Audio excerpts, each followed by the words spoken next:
बजे रतिया। आइल तूफान मेल गड़िया 3:30 बजे रतिया।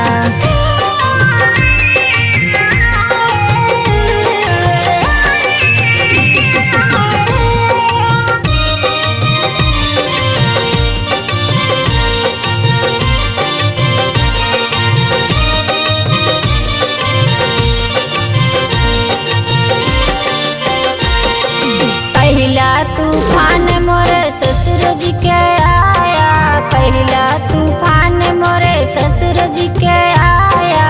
सासू के जियरा जुड़ाई हो 3:30 बजे रतिया। सासू के जियरा जुड़ाई हो 3:30 बजे रतिया। आइल तूफान मेल गड़िया 3:30 बजे रतिया।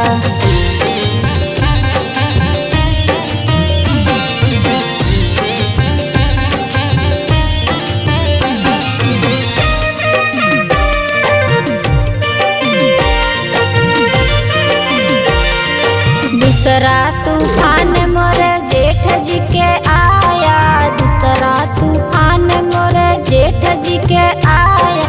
जेठनी के जियरा जुड़ाई हो 3:30 बजे रतिया। जेठनी के जियरा जुड़ाई हो 3:30 बजे रतिया। आइल तूफान मेल गड़िया 3:30 बजे रतिया।